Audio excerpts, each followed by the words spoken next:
안녕하세요. 알쓸리 맥잡 윤한세입니다. 한 주 잘 보내셨죠? 제가 3월이 되면 항상 듣는 노래 3월부터 3월까지 윤상 노래였고요.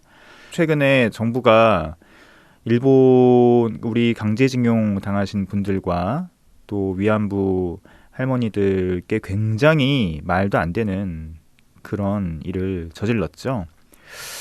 역사의 심판을 받을 거고요. 받기를 바랍니다.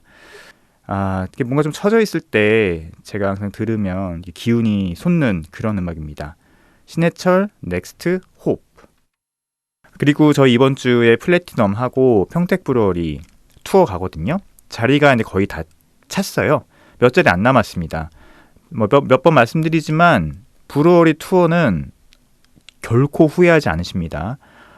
개인이 가면 절대 그 양조장 시설을 보여주지 않거든요. 저희 협회랑 같이 가기 때문에 저희 협회를 또 보고선 해주시는 일이에요. 저희가 보증을 한다는 뜻이죠. 저희가 함께 가면 브루어리 구석구석을 돌아다니면서 설명도 들을 수 있고 또 바로 만든 맥주도 드실 수 있습니다. 이번 기회 놓치지 않으셨으면 좋겠고요. 3월은 플래티넘 브루어리와 평택 브루어리 가고 4월은 저쪽 강원도 평창으로 갑니다. 화이트 크로우 하고 광주 쪽에 베베 브루어리 저희가 섭외가 끝났거든요. 화이트 크로우 같은 경우는 너무 멋있죠. 평창에 굉장히 멋진 펍입니다. 부루펍 그리고 브루어리기도 하고요. 한번 같이 가시면 좋을 것 같아요. 4월이면 또 날씨도 좋고 끝내주지 않습니까? 맥주가 쭉쭉 들어가는 그런 계절이기 때문에 4월도 저희 협회와 같이 투어 같이 가셨으면 좋겠습니다.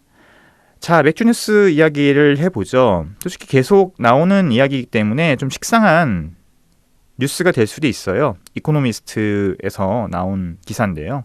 IPO 도전에 취한 수제 맥주사 김 빠지는데 어쩌나 엄청 대놓고 까고 있어요. 라이징 기자가 쓴 글인데 앞에 부분은 작년까지 상장을 위해서 많이 노력을 했고 또 제주 맥주가 최초로 코스닥에 상장을 했는데 별로 성과가 좋지 않다라는 얘기예요.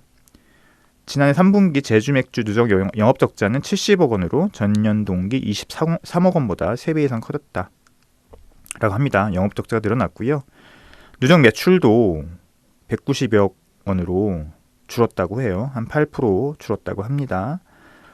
어쨌든 코스닥에 올라간 회사의 실적이 너무 안 좋다 보니까 이 수제 맥주라고 하는 카테고리를 바라보는 투자자들의 시각이 좋지 않은 건 사실입니다. 그래서 제주 맥주가 좀 잘 돼야 된다는 얘기를 제가 한 2년 전부터 했어요. 2년 전부터 제주 맥주가 상장을 할 때부터 제주 맥주가 잘 해야지 돈이 들어온다 이쪽으로. 그게 대형 수제 맥주든 또 대형 수제 맥주에도 돈이 들어오면 밑에 또 소규모 크래프트 브루어리 쪽에도 돈이 들어오겠죠. 돈을 남기는 그 수순은 너무 뻔해요. 매출을 늘리거나 비용을 줄이거나 두 개밖에 없습니다. 나머지 뭐가 있나요? 없어요. 투자를 받는다? 이거는 자본금을 늘리는 것뿐이지 실제 영업이익이라는 것은 경영을 하면서 나오는 경영 활동에서 나오는 결과물이거든요. 매출을 늘리지 못했거나 아니면 비용이 너무 컸다는 거죠. 문제는 영업 적자가 점점 더 늘어난다는 것, 그리고 시장 환경은 앞으로 2, 3년은 더 좋지 않을 거라는 것. 이런 것들이 현재 대형 수제 맥주 회사들의 IPO에 분명히 문제가 될 것이다 라는 생각을 하고요. 맨 마지막에 보면은 투자은행 업계 관계자는 수제맥주 시장이 감소세를 나타내는 데 이어 금리 인상, 증시 침체 등 자금시장까지 얼어붙은 상황이라 IPO가 쉽지 않다. 기존 사업 구조를 넘어선 해외 수출, 제품군의 다양성 등으로 매출 터닝 포인트를 마련해야 할 시점이라고 말했다라고 하는데 저는 이거는 답은 아닌 것 같습니다. 투자은행 업계 관계자는 이런 식으로 쉽게 얘기할 수 있지만 쉽지 않다. 일단 사람들의 로열티를 받을 수 있는 그런 제품들을 내놔야 되고 헤리티지를 쌓는 수밖에 없어요. 그건 다른 그 수제 맥주, 그러니까 해외 크래프트 비어 회사나 아니면 일반 오래된 트레디셔널 맥주 회사들도 마찬가지인 거죠. 꾸준히 헤리티지를 쌓고 그 결과물이 IPO가 돼야 되는 거지. 이제 지났습니다. 이런 식으로 IPO를 하려고 하는 어떤 우리가 사람들이 잘 알지 못하는 곳에 돈이 들어가고 뭔가 새로운 것 같아. 여태까지 시장에서 한 번도 있었던 게 아니야 라는 어떤 그런 배경, 그런 생각 하에서 돈이 투자됐던 게 4, 5년 전이거든요. 이 시장에서. 그런데 지금은 아니에요. 지금은 콜라보레이션 맥주로 이게 돈이 쏠리면서 뭔가 약간 비정상적으로 간 게 있는데, 단순히 수출, 뭐 제품군의 다양성 이런 것으로는 힘들지 않을까 싶습니다. 도마뱀, 허밍 어반 스트레오 노래 듣고 오겠습니다. 우리 저번 주까지 비어 홀에 대해서 얘기를 했어요. 제가 여러 가지 얘기를 하면서 설명을 좀 드렸는데요. 그 다음에 나오는 얘기가 비어 자켓입니다. 비어 재킷. 이거 발음을 어떻게 해야 돼? 비어 자켓으로 할게요. 뭐 한국 사람이니까 괜히 혀 굴릴 필요 없잖아요. 비어 자켓이 뭘까요? 이런 거 알아두면 되게 써먹을 때 많거든요. 얘기하다가. 뭘까요? 꽤 추운 날씨다. 그러나 맥주 몇 잔을 마시니 그리 춥게 느껴지지 않는다. 당신은 지금 따뜻한 비어 재킷을 입고 있다. 우리가 술을 마시면 몸이 따뜻해지는 거를 느끼잖아요. 이게 대표적으로 이제 뭐 남극을 갈 때나 북극을 할 때 보통 술을 가져가는 그런 경우들이 있는데요. 그리고 그 구조견들도 추운 데서 구조 활동을 하는 구조견들도 목에 술을 달고 있습니다. 그러니까 일시적으로 피를 확 돌게 해서 몸을 따뜻하게 만들어주는 그런 요건, 그런 그 목적으로 갖고 다니는 거거든요. 그런 거죠. 다들 알고 계시잖아요. 그리고 이렇게 술 한 잔 마시면 몸이 이렇게 얼굴이 따뜻하고 몸도 따뜻해지는 거 다들 경험이 있으시죠? 저같이 술이 약한 사람은 정말 금방 올라옵니다. 술이. 정말로 따뜻하게 느껴지겠지만 실제는 여러분이 생각하는 것과는 다르다고 합니다. 알코올을 섭취한 후 우리 몸에 나타나는 여러 현상 중 하나는 온몸의 미세 혈관이 확장되는 것인데, 우리 몸, 특히 손과 발의 온기를 느끼게 한다. 그렇다네요. 그러나 우리 몸의 특정 부분에 따뜻한 피를 보내는 것은 우리의 기분을 좋게 만들지언정 실제로는 중심 체온을 떨어뜨린다. 만약 춥다고 느낀다면 맥주를 멀리하라. 순간적으로 이 혈관을 확장시켜줘서 몸이 따뜻하게 느껴지게 할 수는 있겠지만 실제로 우리 몸의 체온을 높이는 건 아니다 라는 얘기를 하는 거죠. 그래서 술 많이 먹다 보면 처음엔 좀 따뜻해지지만 나중에는 몸이 좀 오싹 추워지는 느낌도 느낄 수 있어요. 그러니까 실제로 몸이 따뜻해지는 건 아니다라는 것을 알아주셨으면 좋겠고요. 이것 때문에 일부러 술을 드시는 일은 없었으면 합니다. 그리고 여기에 관련된 맥주들도 있죠. 아크틱 에일이라고 하는 거거든요. 아크틱이 이제 뭐 북극점 이런 뜻이잖아요. 그 아크틱 에일이 뭐냐면 예전에 영국 탐험가들이 그런 뭐 북극이나 남극 탐험에 갔었을 때 가져갔던 맥주예요. 보통 맥주는 안 가져가죠. 왜냐하면 죄송합니다. 맥주는 알코올이 얼마 안 들어갔기 때문에 없니다. 영하로 가면 맥주들이 다 얼어요. 그래서 추운 날 밖에다 맥주 내놓잖아요. 다 터져버립니다. 캔이든 그 병이든 절대 내놓으면 안 돼요. 그렇기 때문에 보통 그런 탐험대에서 가져가는 술들은 위스키죠. 보통 알코올 도수 50도 이상, 60도가 넘어가는 위스키를 가져가야지 추운 데서 버티기도 하고, 몸이 약간 추울 때 조금씩 먹어서 금방 알코올의 기운이 올라가게 만드는 술은 보통 위스키들, 증류주를 많이 가져가는데, 맥주도 있었다고 해요. 그 맥주는 알코올 도수가 보통 뭐 10도 이상, 15도 이상 되는 맥주들을 얘기를 하고요. 그런 맥주들을 우리가 보통 아크틱 에일이라고 합니다. 지금 많이 사라졌고 크래프트 씬에서 뭐 그렇게 다시 재조명해서 만드는 맥주들도 있고, 그다음에 제가 좋아하는 스트래테베커라고 하는 독일 브랜드가 있어요. 한국에는 수입이 안 되는데, 스트래테베커 같은 경우는 아이스복 전문 크래프트 회사, 맥주 회사예요. 브랜드입니다. 독일 브랜드인데 여기서 만드는 아크틱 에일이 또 있어요. 맛있습니다. 저는 스트래테베커 같은 경우는 한국에 좀 수입이 됐으면 좋겠는데 안 팔리려나요? 하여튼 이런 것들을 비어 제끼시다고 한다고 하니까 기억해 두셨다가 나중에 써먹으시면 좋을 것 같아요. 자, 그 다음에 나오는 키워드는 비어매트. 예, 비어매트예요. 비어매트. 비어매트는 우리가 비어 코스터라고 부르는 걸 얘기를 하죠. 맥주 받침대입니다. 비어매트 또는 비어 코스터는 1880년대에 독일에서 시작된 상업 맥주 광고의 초기 형태 중 하나였다. 그러나 40년이 지나서야 전 세계로 전파되었다. 라고 하네요. 이 비어매트, 비어 코스터가 일종의 처음에는 광고로서 나왔다고 하는 건데, 그 전부터 이제 나왔었죠. 그러니까 비어 코스터라고 하는데 브랜드가 찍히는 거는 아마 1880년대인 것 같은데, 비어 코스터는 그 전부터 있었고요. 원래 처음 용도는 이게 벌레를 막는 용도였어요. 지금 우리가 맥주를 따르기 전에 바닥에 비어 코스터를 깔아주잖아요. 지금은 첫 번째 목적이 두 개의 목적이 있죠. 하나는 그냥 멋있어서, 그냥 하나의 문화입니다.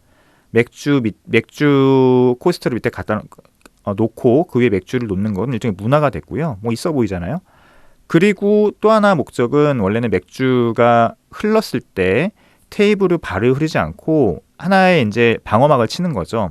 그래서 흐르는 맥주가 테이블로 흐르거나 혹은 옷으로 흘러내리는 것을 방지하기 위한 하나의 일종의 방어막을 이제 목적으로 보통 비어 코스터를 사용을 하는데 원래는 벌레를 막기 위함이었어요. 그러니까 맥주가 야외에 놓으면은 벌레들 엄청 꼬이거든요. 특히 초파리들 장난 아니에요. 조금만 맥주가 있어도 와, 그 초파리들 안 보시면 모를걸요. 장난 아닙니다. 그래서 보통 우리는 맥주를 야외에서 마시거나 실내도 마찬가지. 요즘은 이제 실내에 방충이 잘 되기 때문에 그런 일이 많이 있진 않은데 여전히 있습니다. 저희 독립맥주 공장 같은 경우도 여름에는 벌레들이 엄청 빠져요. 그래서 저희가 한 번은 교환해 드리거든요. 그래서 원래는 그런 벌레가 맥주에 들어가는 걸 막기 위해서 비오코스터가 원래 처음에 사용이 됐습니다. 그러다가 나중에 이게 밑으로 내려온 거죠. 약 55억 개의 비어매트가 매년 제작되며 단지 2개의 회사가 전체 시장을 독점하고 있다. 이거 놀랍죠. 비어코스터를 만드는 회사가 전 세계에 2개가 독과점을 하고 있다고 하네요. 물론 이제 이거는 좀 전문적인 비어코스터 회사를 의미를 하고, 일반적으로 저희처럼 한 번 사용하고 버리는 거는 인터넷에 가면 비어코스터 만들어주는 데가 많이 있습니다. 그래서 보통 이제 비어코스터 여러 번 사용을 하죠. 두꺼운 것들, 재질이 또 이렇게 섬유질이 들어간 것들은 여러 번 사용을 합니다. 근데 저희 독립맥주 공장 같은 경우는 저는 그냥 일회용으로 쓰고 버립니다. 얇게 만들어서 일회용으로 쓰고 버립니다. 원래는 재사용할 수 없으나 어떤 것은 수집용으로 제작되기도 합니다. 테게스톨로지라고 하는 게 있대요. 테게스톨로지. 처음 들어보시죠? 저도 처음 들어봤습니다. 테게스톨로지 같은 이게 갈대 매트를 의미하는 테게스에서 유래한 단어라고 하는데 비어 매트를 수집하는 취미를 의미한다고 합니다. 비어 코스터 수집하는 그 취미를 테게스톨로지라고 한다고 해요. 매우 열성적인 비어 매트 수집가들이 존재하며 이들은 인터넷 포럼이나 경매 사이트에서 오래되거나 새로운 비어 매트에 대한 정보를 공유하고 거래한다. 항상 이런 사람들은 항상 있죠. 저도 예전에 비어 매트는 아니지만 잔도 모았었고, 제가 원래 진짜 옛날에 많이 모았던 거는 농구화였어요. 저 농구화 수집 매니아였거든요.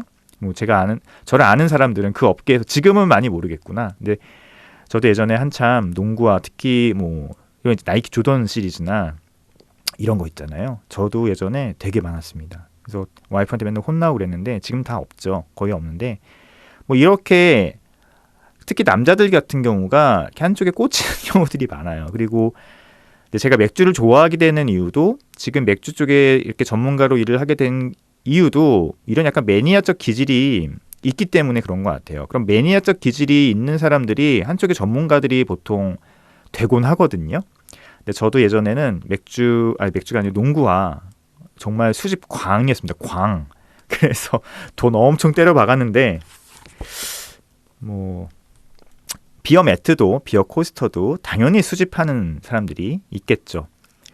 또 와인에서는 라벨 수집가가 또 있기도 하잖아요. 이런 식으로 어떤 분야에서 이렇게 전문적인 수집광들이 있기 마련입니다. 비어 코스터 같은 경우도 굉장히 예쁜 것들도 많고 굉장히 올드하게 옛날부터 있었던 것들을 또 구하기 힘들기 때문에 당연히 이런 수집가들이 있기 마련이죠. 자, 비어퐁 들어보셨나요? 비어퐁? 보죠. 미국의 전통적인 맥주 마시기 게임으로 1950년대에 뉴햄프셔의 다트머스 대학에서 시작되었다고 여겨진다. 보통 두 팀으로 진행되며 긴 탁자 양끝에 팀별로 맥주를 담은 컵들을 놓아둔다. 차례로 상대편 컵에 탁구공을 던져서 들어가면 make라고 외친다고 하네요. 상대는 그 안에 있는 맥주를 마셔야 한다. 만약 크래프트 맥주로 이 게임을 진행한다면 미안하지만 당신은 좋은 맥주를 마실 자격이 없다. 네, 비어퐁이라는 게임 요거 그 인터넷 그 유튜브에 검색해 보시면 요거 하는 거 있어요. 그래서 탁구공을 던져서 맥주를 담은 컵이 쭉 있거든요. 던져서 거기 들어가면 마시는 거예요. 그런 게임을 비어퐁이라고 한다고 합니다. 다트머스 대학에서 시작되었다고 하네요. 자, 벨지안 블론드. 야, 드디어 이제 벨지안 나옵니다. 벨지안. 이제 스타일에 대한 얘기가 나오네요. 밝은 필스너라는 골칫거리에 대응하기 위해 등장한 벨기에 에일이다. 균형감이라는 면에서는 확연하게 몰트 쪽으로 쏠려 있다. 이 마시기 쉬운 밝은색 에일은 1920년대에 등장했으며 캐러멜과 같은 섬세한 몰티 함이 홉의 쓴맛과 벨기에 효모가 건네주는 고전적인 과일 에스트를 배경으로 멋지게 어우러진다. 벨지안 블론드는 밝은 색의 벨기에 맥주를 의미를 하죠. 알코도수가 6에서 6.5도 정도 되고요. 몰트에서 올라오는 기본적인 캐러멜 향 같은 것들이 있습니다만 기본적으로 벨지안 효모에서 올라오는 레지너스 수지 향이나 아니면은 스파이시 같은 향들이 있는 맥주입니다. 마시기 편하고요. 향들이 그렇게 세진 않아요. 세진 않습니다. 그래서 비교적 가볍게 먹을 수 있는 벨기에 골든에일이죠. 벨조 블론드 하면 이제 영어로 하면 벨지안 골든에일로 보시면 될 것 같고요. 이게 BJCP 같은 경우는 골드에일하고 이 블론드에일을 같이 이렇게 놓기도 했는데, 근데 우리가 일반적으로 얘기하는 골든에일과 벨지안 블론드는 완전히 다른 맥주입니다. 골든에일 같은 경우는 영국의 썸머에일을 보통 의미하고요. 잉글리시 썸머에일을 이제 골든에일의 시작으로 보통 우리가 보고 있죠. 굉장히 마시기 편하고 드라이하고 깔끔하고 특별한 향이 안 느껴지는 게 골든에일이라고 하면, 벨지안 블론드는 아까 말씀드렸듯이 벨기에 효모 향이 당연히 납니다. 그러니까 벨기에 맥주의 정체성이니까요. 그래서 이게 그 밝은 필스너 골칫거리에 대응하기 위해라는 게 무슨 얘기냐면, 필스너가 황금색 필스너가 이제 필스너 황금색 라거죠. 황금색 라거가 나오기 시작하면서 벨기에 쪽에서 이에 대응하는 맥주들을 이제 내놓으려고 노력을 많이 했어요. 그 중에 하나가 이제 벨지안 블론드이기도 하고, 또 하나가 트리펠이죠. 트리펠 같은 경우도 황금색 라거에 대응하기 위해서 만들어진 베스트말레 수도원에서 트라피스 수도원에서 만들어진 맥주이기도 합니다. 그 이후에 이제 뒤에 나오겠지만 벨지안 골든에일 같은 경우는 1970년대에 나온 맥주이기도 하고요. 대응하기 나왔지만 이기지는 못했죠. 벨지안 블론드 에일이라고 하면 제가 말씀드렸듯이 알코도수가 6에서 6.5도 사이고 황금색이며 불투명합니다. 그리고 몰트에서는 캐러멜 같은 향이 있고 호배향은 거의 없습니다. 호배향은 완전히 없고, 그리고 벨기에 효모 향이 있는, 하지만 아주 도드라지진 않는 섬세하게 있는 마시기 편한 황금색 에일이다 라고 보시면 될 것 같아요. 그 밑에 바로 이제 벨지안 골든 에일이 나오네요. 벨지안 골든 에일이야 저희가 저번에 맥주 스타일 얘기했었을 때 제가 한참 얘기를 해드렸었는데 다시 한번 볼까요? 수도 맥주는 트리펠과 많은 캐릭터를 공유하는 맥주로 정답이죠. 굉장히 두 맥주가 구분하기 쉽지 않습니다. 두벨이나 델리리움, 두벨입니다. 두벨, 악마, 두벨이나 델리리움 트레멘스 같은 벨지안 골든에일은 알코올 도수 11도까지 올라간다고 하는데 보통 11도까지 올라가지는 않고 9에서 10도까지 올라가고요. 풍미에서 매우 강력한 펀치를 날린다. 몰트를 확연하게 느낄 수 있지만 매우 크리스피하고요.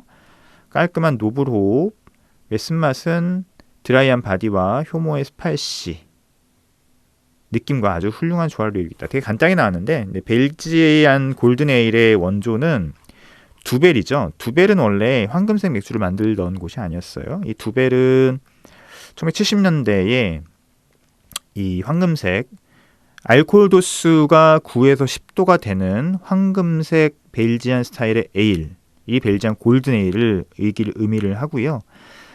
이 두벨에서 벨지안 골든에일을 처음 만들 때 스코틀랜드의 효모를 가져와서 사용을 했어요. 그러니까 벨기에 효모와 스코틀랜드 효모를 같이 사용을 해서 이게 완전히 또 벨기에스럽진 않아요. 그게 이 벨지안 골든에일의 두드러진 특징이기도 합니다. 하지만 트리펠, 이 위에서 얘기한 트리펠과 굉장히 많은 부분에서 헷갈리기는 해요. 트리펠이 더 먼저 나왔고요. 밝은색 알코올 도수가 9도에서 10도가 되는 황금색 벨지안 에일로 먼저 나온 건 트리펠입니다. 그 다음에 이제 벨지안 골든 에일이 나왔죠. 그러면 이 두 맥주 사이의 차이는 뭐냐? 자, 이거 굉장히 구분하기 힘든데 그냥 특징적으로 우리가 머릿속에 딱 일단은 기억해두면 좋은 게 트리펠 같은 경우는 벨기에 효모에서 나오는 서양배의 향이 확실히 도드라집니다. 확실히 도드라지고요. 그리고 이 벨지안 골든에일 같은 경우는 트리펠보다 조금 더 크리스피해요. 그리고 벨지안 골든에일 같은 경우는 서양배의 향보다는 약간 더 레지너스하고 스파이시한 향이 좀 더 두드러지고요. 그리고 조금 더 깔끔한 느낌이 있어요. 바디감 자체, 그러니까 무게감 자체가 두 맥주가 아주 섬세하게 다릅니다. 근데 그 부분을 딱 짚어내는 게 쉽지 않긴 한데 전문가 영역이기도 하고 그리고 맨날 틀립니다. 맨날 틀리지만 이 부분은 트레이닝을 통해서 어느 정도 구별은 할 수 있어요. 그리고 여기서 얘기하는 두벨과 델리리움 트레멘스 있잖아요. 요것도 좀 다릅니다.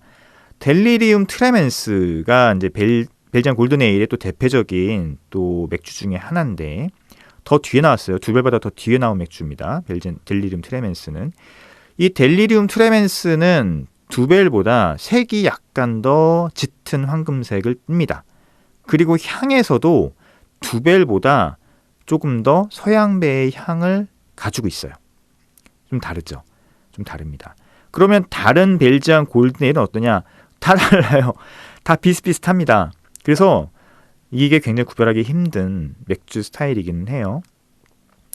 하지만 이제 결정적으로 하여튼 공통적으로 갖고 있는 특징은 어쨌든 황금색을 갖고 있고 트리펠보다 조금 더 투명하다고 그러니까 불투명한데 조금 더 투명한 것 같고 조금 더 바디감이 조금 더 가볍고 깔끔합니다. 그렇게 트리펠과 벨지안 골든을 좀 구분하시면 될 것 같고 요거는 그 국내에 나와 있는 트리펠 하나랑 이 두벨과 델리리움 트레멘스 3개를 비교 테이스팅 해보시면 그 차이점을 느끼실 수 있어요. 그렇게 트레이닝을 좀 하시면 좋을 것 같고 뭐 아무래도 트리펠의 원조인 베스트말레 트리펠 하나, 그 다음에 두벨 하나, 델리리움 트레멘스 하나를 생맥주 말고 병맥주로 해서 똑같은 시음 온도와 똑같은 잔을 갖고서는 같이 한번 비교 테이스팅을 해보시면 트리펠이 좀 더 묵직하고 서양배의 향이 확연하고요. 그 다음에 델리리움 트레멘스가 두벨과 이 트리펠 사이의 향을 갖고 있고 두벨이 조금 더 스파이시하고 레지너스하면서 조금 더 가벼운 그런 바디감을 갖고 있다라는 것들 기억해 놓으시면 좋을 것 같아요. 쉽지 않습니다. 자, 이제 벨기에가 얘기가 나왔는데 벨기에는 크게 얘기할 거 없을 것 같아요. 여기서 그냥 나와 있는 것만 읽으면 될 것 같습니다. 벨지움, 벨기에고요. 북유럽의 한 작은 나라로 정말 많은 무식한 농담의 대상이기도 하지만 훌륭한 맥주들의 고향이기도 하다. 벨기에에서는 수많은 브루어리와 펍을 만날 수 있다. 간단히 말해 벨기에 사람들은 철기 시대부터 맥주와 함께 해왔다. 오호.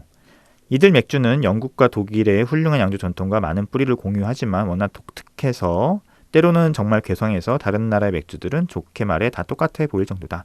벨기에 맥주가 그만큼 되게 다양하다는 얘기겠죠. 플란드스의 낮고 평평한 아름다운 농장부터 브뤼셀의 지붕과 트라피스 수도사들의 신성한 양조에 이르기까지 전통과 혁신, 장인정신, 신비주의, 실용성 이런 것들을 섞어놨다고 하네요. 양조 전통과는 먼 곡물과 과일, 향신료 같은 굉장히 다양한 재료들을 사용을 하죠. 양조 기술은 고분고분한 맥주들이 아닌 특별한 맥주들을 가능하게 했다. 그래서 벨기에 맥주들을 따라 만들기가 되게 힘들어요. 국내에서도. 이 독특한 효모들 때문에. 영국과 미국 브로디들은 아주 적은 종류의 효모만을 사용한 반면에 벨기에는 진정한 효모 사냥꾼이다. 효모가 핵심입니다. 그러니까 여기 글에서 벨기에 맥주 특징에 대해서 다 얘기하고 있어요. 다양한 재료가 사용되고 있다. 그 다음에 다양한 양조 방법이 사용되고 있다. 또 하나는 알코올 도수가 높다라는 것도 또 중요하죠. 람빅에 살고 있는 매혹적인 야생 효모들을 차치하고서라도 벨기에 효모들은 맛깔나는 과일 풍미에서 중동의 스파시한 향신료를 풍미를 지나서 날카로운 페놀의 느낌까지 다양한 색상을 보여준다. 네. 벨기에라는 나라, 제가 벨기에 맥주를 얘기했을 때 항상 처음에 얘기하는 특징이 뭐죠? 벨기에라는 나라는 1830년에 시작된 나라입니다. 그러니까 벨기에는 굉장히 오래된 나라가 아니에요. 그리고 그 역사를 보면 작은 공국, 백국에서 시작됐다가 스페인하고 붙어서 스페인과 함께 공화국도 됐다가 결국 스페인이래 죄송합니다. 네덜란드 공화국이 됐다가 결국은 독립을 했죠. 네, 네덜란드에서 독립을 하면서 1830년에 국가가 됐고 다시 나치의 지배를 받다가 다시 2차 세계대전에 다시 독립을 하는 그런 역사를 갖고 있어서 벨기에 맥주는 오래되지 않았어요. 하지만 벨기에에서 만든 맥주는 굉장히 오랜 전통을 갖고 있다. 이렇게 제가 먼저 벨기에 맥주를 얘기할 때 항상 설명을 드리고요. 벨기에 맥주의 특징은 첫 번째 효모 향이 핵심이고요. 알코올 도수가 높고 몰트에서 올라온 향도 중요합니다. 홉은 중요하지 않아요. 홉은 별로 중요한 특성이 아닙니다. 그리고 재료에 제한이 없고 양조 방법도 굉장히 다양해서 맥주 천국이라고 불리우죠. 굉장히 많은 작은 나라, 우리나라 남한의 경상도 정도 크기의 나라에 굉장히 많은 양조장들과 펍이 존재를 하고요. 그래서 말인데 저희 7월 1일에 저희 해외 맥주 투어 결정이 났습니다. 저희 해외 맥주 투어 벨기에로 갑니다. 벨기에 트라피스트 맥주를 마시러 갑니다. 이 벨기에 트라피스트 맥주 마시기 진짜 힘들거든요. 개인적으로 가시려고 하면 아주 고난의 행군을 하셔야 되는 그런 여정인데 저희는 버스를 타고 벨기에 5군데 트라피스트를 모두 가는 여정을 드디어 짰습니다. 벨기에만 가느냐? 아니요. 네덜란드도 갑니다. 네덜란드 준데르트라고 한 트라피스트도 가고요. 암스테르담 가서 하이네켄도 마셔봐야죠. 그리고 브뤼셀도 가고요. 브뤼셀 깐띠옹도 가고 덩케르크라고 하는 또 2차 세계대전에 굉장히 유명한 도시가 있잖아요. 거기도 가고 그다음에 안트베르펜도 갑니다. 이번에 해외여행 그렇게 저희가 일정을 짰어요. 제가 다시 정리해서 이 부분은 다시 말씀드리도록 하고요. 어쨌든 이 벨기에를 안 갔다 오고서는 우리가 맥주 좀 마셔봤다고 얘기할 수 없죠. 제가 그래서 어디 가서 맥주 좀 마셔봤다고 얘기하고 있지 않지 않습니까? 제가 벨기에를 안 갔다 왔기 때문에 이번에 벨기에 갔다 오려고요. 벨기에 또 트라피스트 또 갔다 오면 게임 오버죠. 어디 가서 맥주 얘기 한참 썰풀 수 있습니다.